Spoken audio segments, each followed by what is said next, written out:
일전에 약초를 캐는 신만이의 생활을 방영한 방송을 본 적이 있습니다. 그분들은 깊은 산중에 들어가서 귀한 약재나 약초 그리고 산삼과 같은 귀한 것을 캐내는 그런 일들이 있었습니다. 그러면서 그분이 그런 말을 한 적이 있습니다. 산삼과 인삼의 차이가 뭔 줄 압니까? 이렇게 말씀했는데, 산삼과 인삼의 차이는 자라나는 환경에 따라서 다를 수 있다고 그렇게 말한 것이 기억납니다. 삼의 씨가 산에 뿌려져 뿌리를 내리고 스스로 자라나면 삼이 되지만, 인삼은 사람들이 밭에서 가꾸거나 재배가 가능하다고 말합니다. 그런데 인삼은 3년근, 4년근, 6년근까지 그렇게 가치를 가지게 되지만, 그런데 6년 이상 되면 그 인삼이 썩어질 수 있다고 말합니다.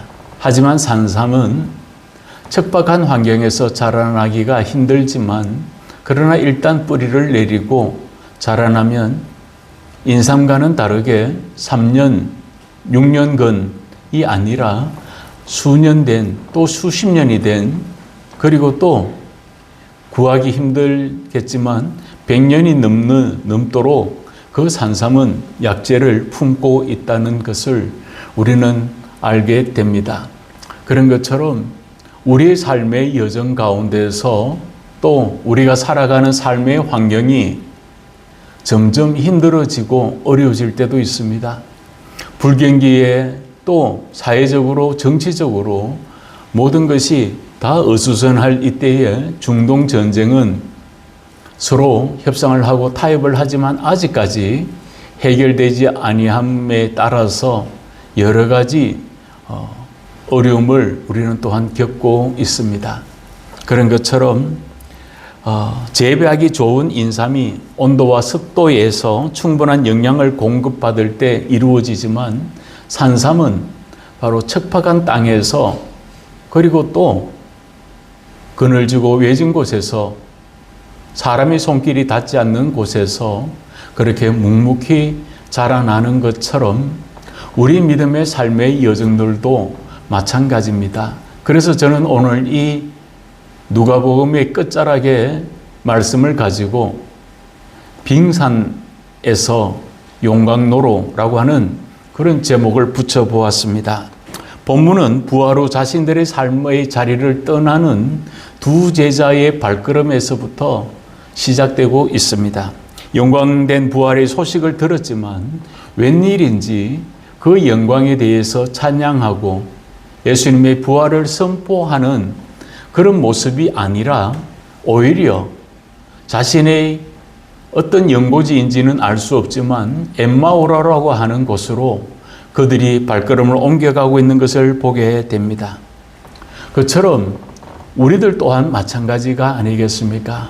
어떨 때는 우리가 소위 은혜 받았다고 말하면서도 정작 그 신앙의 온도가 식어질 때, 은혜의 온도가 식어질 때 우리는 때로는 좌절하기도 하고 낙심함 가운데서 헤어나지 못할 때가 얼마나 많은지 모릅니다. 첫 번째는 빙산처럼 얼어붙어 있는 삶은 아닌가를 우리는 또 돌아봐야 합니다. 오늘 본문 13절이 이렇게 말합니다. 그날에 그들 중 둘이 예루살렘에서 25리 되는 엠마오라 하는 마을로 가면서 라고 말합니다. 그 날이라고 하는 것이 결코 슬픔과 좌절의 날이 아니었습니다. 그날은 바로 예수님이 부활하신 바로 그 날입니다. 그래서 제자들은 주님의 부활의 기쁨과 또 감격과 감사, 말로는 형용할 수 없는 그 벅찬 감동을 함께 나누어 가는 것이 아닌 현실이라고 하는 엠마오로 자리를 옮겨가고 있습니다. 그들의 상태는 17절 후반부에 보면 이렇게 말합니다. 두 사람이 슬픈 빛을 띠고 머물러 서더라라고 이야기를 합니다. 슬픈 그 감정을 겪고 또 지리고 그들은 엠마오로 내려가고 있습니다. 단순한 마음의 상태만을 말하는 것이 아닙니다. 그래서 이 슬프다라고 하는 이 사전적인 의미는 원어에 보면 얼굴은 굳어 있을 뿐만 아니라 침울하며 생기가 없는 상태를 말하는 단어이기도 합니다. 왜 이들이 슬퍼하고 있는가 하면 거기에 보면 첫 번째는 바로 기대가 무너져 있었기 때문입니다. 21절에 우리는 이 사람이 이스라엘을 속량할 자라고 바랐노라. 이뿐 아니라 이 일이 일어난 지가 사흘째요 라고 이야기를 합니다. 제자들에게도 그 당시 유대인들에게도 예수님을 쫓았던 수많은 이들의 바람, 기대가 있었습니다. 그래서 이 바랐다라고 하는 에피조멘이라고 읽는데 이 말은 아직 이루어지지 않았다는 것입니다. 미완료 과거형으로 쓰이고 있는 이 단어 속에서 기대를 충족하지 못했다는 겁니다. 예수님은 십자가의 죽음에서 부활을 하면 그리고 또 그 이전에 자신의 기대와 자신이 원했던 것을 이룰 줄 알았던 로마의 압제하에서 자유를 그리고 또 공경 가운데 있는 위기에 있는 나라를 건지실 왕으로 기다리고 있었지만 예수 그리스도는 십자가에서 죽으시기까지 사랑하시는 하느님의 사랑과 계획만을 쫓았던 그래서 기대가 무너져버린 그런 상황들 속에 지금 그들은 너무나 슬퍼하고 있는 것입니다. 그리고 두 번째는 들리는 소식에 우선하였고 하나님의 약속을 놓치고 있었다는 것입니다. 22절에 보면 그의 시체는 보지 못하고 와서 그가 살아나셨다 하는 천사들의 나타남을 보았다 함이라. 또 우리와 함께한 자 중에 두어 사람이 무덤에 과연 여자들이 말한 바와 같음을 보았으나 예수는 보지 못하였느라 하거늘 라고 이야기를 합니다. 모든 정황이 예수님의 부활을 소개하고 있고 증명하고 있는 일이었습니다. 그런데 그들은 들리는 소식, 즉 정보통만을 생각하고 빈 무덤에 그들의 시선이 떠나지 않고 있음을 알게 됩니다. 빈 무덤에서 예수 그리스도의 부활이라고 하는 그 소식으로 점점 더 앞으로 나아가야 하는데도 불구하고 제자들은 그렇게 하지 못했습니다. 예수님께서 제자들에게 이렇게 말씀하셨습니다. 예수께서 제자들에게 이르시되 너희가 다 나를 버리리라. 이는 기록된 바 내가 목자를 치리니 양들이 흩어지리라 하였음이라.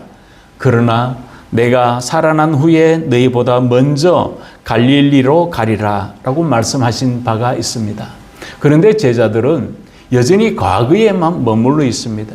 여전히 기대에만 머물러 있고 여전히 그들의 눈에 들어오고 귀에 들어왔던 것에서만 현상적인 일에만 머물러 있었을 때 그들은 한없이 추락하고 있는 것을 보게 됩니다. 십자가의 고통과 빈 무덤에만 머물러 있는 그래서 그야말로 빙산처럼 얼어붙고 있습니다. 빙산은 끝을 알 수가 없습니다. 그 깊이를 알 수 없는 것이 빙산이 아니겠습니까? 마찬가지입니다. 제자들은 바로 그 믿음들이 빙산처럼 얼어붙고 말았습니다. 예수님께서 말씀하신 그 모든 것들을 바라보지 못했습니다. 그래서 두 번째는 놓치지 말고 우리가 다시 한번 붙들어야 할 일들이 있다는 것을 오늘 본문을 통해서 알게 됩니다. 엠마오는 조금 먼 길이었습니다. 13절에 보면 그날에 그들 중 둘이 예루살렘에서 25일이 되는 이라고 말합니다. 그래서 제자들이 있었던 곳에서부터 집가하고 언니가고 있었던 그곳에서부터 25일이 되는 그래서 1리를 한 400m라고 생각하면 25일이니까 거의 한 10km에서 11km 정도 되는 거리입니다. 사람이 걸어가기에는 우리가 어떤 행군을 하거나 군에서 행군할 때 보면 한 4시간 정도 행군하고 또 잠시 휴식을 하긴 합니다. 그런데 이게 이렇게 걸어가면 1km를 4km를 걸어가게 됩니다. 돌파하게 됩니다. 그런데 오늘 여기에 보면 이 11km라고 하는 거리는 거의 한 2-3시간 정도 성인이 발걸음으로 걸을 수 있는 그런 거리입니다. 먼 거리입니다. 그들은 슬픔에 젖어 있었고 기대가 충족되지 못했고 그들은 들리는 소식은 참으로 암담한 소식밖에 없었습니다. 성경에 보면 누가복음에 보면 예수님이 잡히시던 날 베드로가 예수님을 따라가는 모습이 나옵니다. 예수를 잡아 끌고 대제사장의 집으로 들어갈새 베드로가 멀찍이 따라가니라 라고 이야기를 합니다. 멀찍이라고 하는 단어를 국어사전에 찾아보았더니 부사로 사이가 꽤 떨어지게 거리가 좀 먼이라고 하는 내용이 있습니다. 그런 것처럼 베드로는 예수님이 잡히시던 날에 예수님이 어떻게 될 것인지 예수님이 새로운 반전을 일으킬 줄 알고 쫓았을지도 모릅니다. 그런데 반전은 일어나지 않았습니다. 베드로는 그 먼 거리를 꽤 먼 거리를 사이에 두고 예수님을 쫓는 열망은 있었으나 그러나 예수님께서 말씀하신 것을 잊고 있었던 것입니다. 거리는 점점 멀어져 가고 있습니다. 그리고 슬픔과 탄식에 젖어 있는 그 모습들 속에서 그들의 감정은 말로 형용할 수 없을 정도로 침울해 가고 있었습니다.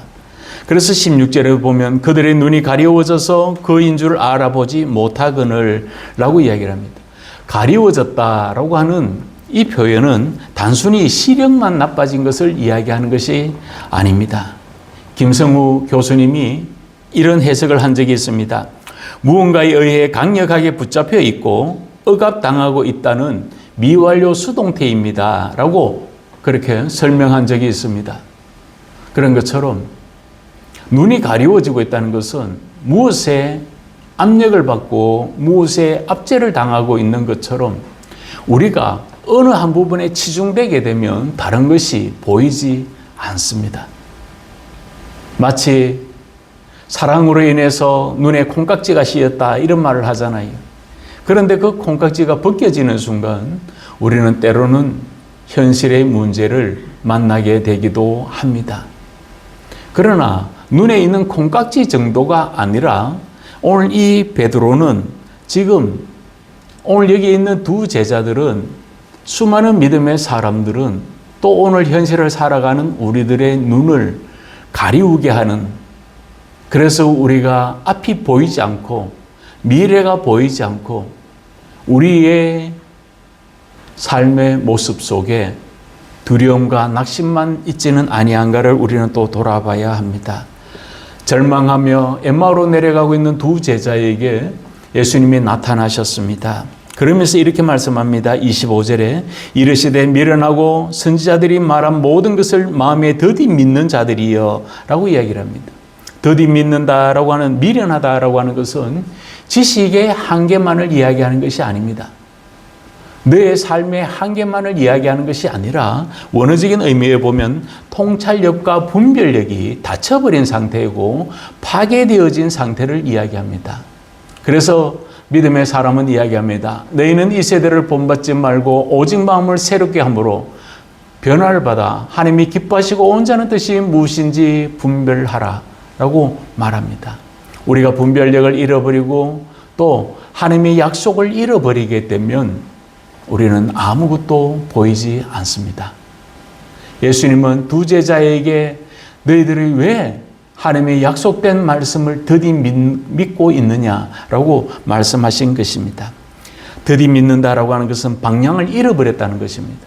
방향을 잃어버릴 뿐만 아니라 속도마저 느려진 것을 이야기합니다.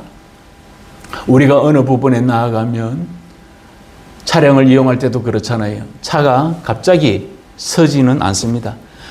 쭉 가다가 고장 이유로 인하여서 차가 갑자기 정지하는 경우도 있습니다. 그런 것처럼 믿음의 삶도 마찬가지입니다. 우리의 삶이 자동차가 고장나듯이 기능이 손실되었듯이 우리가 하나님의 거룩한 은혜를 떠나고 성령의 도우심에서 벗어나게 될 때 우리는 간혹 이런 방향을 잃어버릴 때가 있습니다. 바울이 권면합니다. 주께서 너희 마음을 인도하여 하나님의 사랑과 그리스도의 인내에 들어가게 하시기를 원하노라 라고 말합니다. 하나님께서 우리의 마음을 인도하시고 성령으로 우리의 삶을 붙들어 주실 것을 여러분 바라보십시오 라고 바울이 권면했습니다. 그렇기 때문에 다시 불붙게 하시는 은혜가 있음을 우리는 기억해야 합니다. 얼음은 망치로 깬다고 해서 녹아지는 것이 아닙니다. 그냥 깨어질 뿐이고 조각조각 날 뿐입니다. 얼음을 녹이는 방법이 어디 있겠습니까? 온도를 높이면 얼음은 자연적으로 녹습니다. 그래서 우리가 많은 현대인들이 아아를 선호한다고 그래요. 그래서 저는 처음에 아아가 무슨 말인지 몰랐습니다. 아이스 아메리카노, 그걸 줄여서 아아라고 그렇게 부르는 모양입니다. 추운 겨울 날씨에도 아이스 아메리카노를 마시는 분들이 있습니다. 그런 것처럼 온도를 높이면 얼음은 녹게 되어 있습니다. 그래서 예수님께서 그 온도를 높여주십니다. 27절에 보면 이에 모세와 모든 신자의 글로 시작하여 모든 성경에 쓴 바 자기에 관한 것을 자세히 설명하시니라 라고 말합니다. 그들이 지금 보고 듣고 있었던 그 모든 삶의 정황에서, 삶의 자리에서부터 예수님은 다시 한번 식어져 버린 빙산과 같이 얼어붙어 있는 그들을 녹이기를 원하셨고 다시 용광로처럼 끓어오르게 하시는 것을 봅니다. 그래서 거기에 설명하다라고 하는 이 디에르메뉴엔이라고 하는 이 말을 쓰는데 설명한 것을 단지 해석하는 정도가 아니었습니다. 단순한 지식을 전달하는 것이 아닙니다. 모든 것을 낱낱이 설명하는 것으로 사전적인 의미로 끝내는 것이 아니었습니다. 막힌 것을 뚫어서 소통하게 하시는 것을 우리는 알게 됩니다. 막혀 있을 때 얼마나 답답합니까? 우리가 음식을 먹다가 체하면 더 이상 먹을 수도 없고 소화도 안 됩니다. 그럴 때 소화제를 먹거나 아니면 예전에 저희 어머니가 제가 급히 먹다가 얹히면 바늘로 요 엄지손가락을 이렇게 찔러주면 거기에 검은 피가 나면서 트림이 나오면서 체했던 것이 내려가는 경우도 있었습니다. 어떤 바늘로 찔러주는 정도가 아니라 소화제를 마시는 정도가 아니라 바로 예수님께서는 답답하고 막혀있고 미래를 잃어버린 두려움과 낙심 가운데 있는 제자들을 뚫어주셨습니다. 어떻게 해요? 말씀을 통해서 막힌 것을 뚫어주셨습니다. 하나님의 구원에 대한 계획과 사랑을 다시 보여주셨고 하나님이 십자가의 사건과 부활의 생명을 통해서 하시고자 했던 그 위대한 계획이 무엇인가를 알려주었습니다. 그래서 오늘 본문이 말합니다. 30절에도 보면 그들과 함께 음식 잡수실 때에 떡을 가지사 축사하시고 떼어 그들에게 주시니 라고 말합니다. 제자들은 그때까지만 해도 예수님인 줄 몰랐습니다. 자기와 함께 동행하고 자기에게 하나님의 말씀을 풀어서 설명하면서 막혀있던 모든 것들을 뚫어주신 그분이 누구인지를 알지 못했습니다.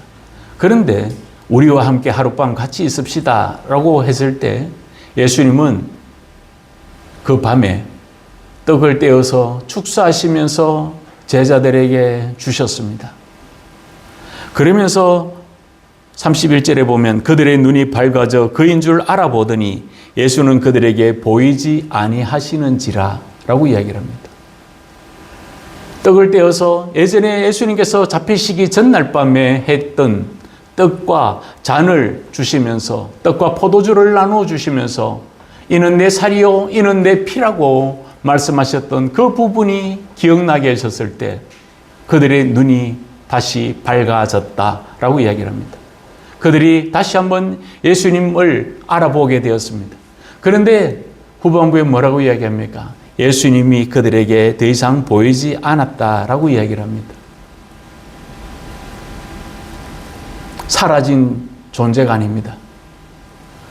예수님은 지금도 우리 안에서 역사하시고 우리와 함께하고 계시는 것입니다. 우리가 예배를 통해서 우리가 기도와 찬양과 경배와 말씀을 통해서 예수님을 다시 한번 알아가게 될 때 우리는 예배를 통해서 예수님에 관한 것을 알아보는 자가 아닙니다. 예수님 전체를 우리는 또 만나게 되는 것임을 우리는 잊지 말아야 합니다.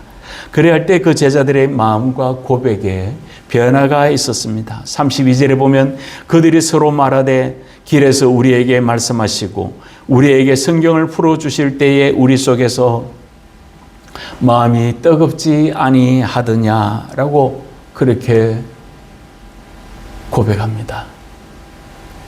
말씀을 통해서 막혔던 모든 혈관을 뚫어주시는 것처럼 막혀있던 답답함과 그 어둠 가운데서 예수님이 뚫어주신 그것을 보고 뜨거워졌다라고 이야기를 합니다. 이 카이오메네라고 하는 말은 일시적인 어떤 감정적인 그런 부분을 이야기하는 것이 아닙니다. 바로 그 감정적인 부분을 떠나서 계속해서 불타오르는 것을 이야기하고 있다는 것입니다. 말씀을 통해서 빙산처럼 얼어붙고 불신앙에 깊이 모를 그런 빙산처럼 나아가고 있는 자들을 예수님은 돌파시켜 주셨습니다. 성경이 말합니다. 주 여호와께서 학자들의 혀를 내게 주사 나로 공고한 자를 말로 어떻게 도와줄 줄을 알게 하시고 아침마다 깨우치시되 나의 길을 깨우치사 학자들같이 알아듣게 하시도다 라고 말씀하고 있습니다. 하나님의 말씀은 우리를 위로하게 하십니다. 하나님의 말씀은 우리를 더욱더 강하게 하시고 하나님의 말씀은 우리를 다시 한번 새 힘을 다하여 주십니다. 성경이 말합니다. 내가 그의 길을 보았은즉 그를 고쳐줄 것이라. 그를 인도하며 그와 그를 슬퍼하는 자들에게 위로를 다시 얻게 하리라. 입술의 열매를 창조하는 자 여호와가 말하노라. 먼 데 있는 자에게든지 가까이 있는 데 있는 자에게든지 평강이 있을지어다 평강이 있을지어다 내가 그를 고치리라 하셨느니라 라고 하나님은 이사야를 통해서 선포하게 하십니다. 하나님은 우리를 고치십니다. 하나님은 우리를 회복시켜 주시는 분이고 하나님은 우리를 다시 한번 얼어붙었던 우리를 녹이시고 우리를 다시 한번 불태워 주시는 것을 보게 됩니다. 우리들에게 필요한 것이 바로 이 녹음이 있고 또 뚫음입니다. 돌파해 가야 하는 것입니다. 삶의 환경을 바라보면 해답이 없을 정도로 얼마나 침울해 가고 있습니까? 물질적으로도 건강적으로도 내 인생에 대한 미래에 대해서 우리가 얼마나 얼어붙고 있는지 모릅니다. 그렇지만 하나님의 거룩한 은혜를 의지할 때 하나님의 약속의 말씀을 붙들 때 하나님께서는 우리를 다시 한번 회복해 주시는 것입니다. 용광로는 방향을 전환시켜 주십니다. 용광로는 계속 불타올라야 합니다. 용광로 흔히 고로라고 하는 것은 식으면 내부의 샘물이 굳어버리면 거대한 철덩어리가 되어서 사용할 수가 없습니다. 그러면 다시 그 고리를 그 용광로를 만들기 위해서는 얼마나 많은 피해가 입혀지는지 모릅니다. 일전에 포항제철에서 용광로를 한 로를 이 고로를 중단할 수밖에 없었습니다. 용광로를 부수고 새로 짓는 데는 수천억 이상의 비용과 수개월의 복구 시간이 걸린다고 합니다. 그런 것처럼 그런데 예수님은 그 얼어붙는 제자들을 다시 한번 용광로를 회복해 주셨습니다. 다니엘이 이렇게 기도했습니다. 주여 들어소서, 주여 용서하소서, 주여 귀를 기울이시고 행하소서, 지체하지 마옵소서, 나의 하나님이여 주 자신을 위하여 하시옵소서, 이는 주의 성과 주의 백성이 주의 이름으로 일컫는 바 됨이니이다 라고 간절히 고백합니다. 주여, 주여, 주여를 외쳤습니다. 지체하지 마옵소서라고 다니엘이 기도했던 것처럼 하나님의 지체하심이 없이 오늘 우리들에게 이루어질 수 있도록 우리 또한 기도하며 하나님의 약속을 바라봅시다. 제자들이 그랬습니다. 33절에 보면 곧 그때로 일어나 예루살렘에 돌아가 보니 11제자 및 그들과 함께 한 자들이 모여 있었다고 말합니다.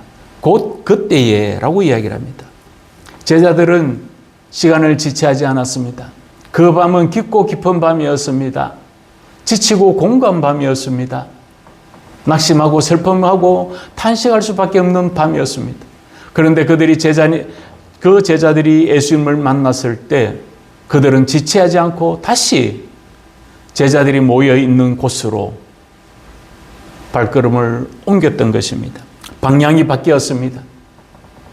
도망하는 길에서 정인의 길로 유턴했습니다. 속도가 바뀌었습니다.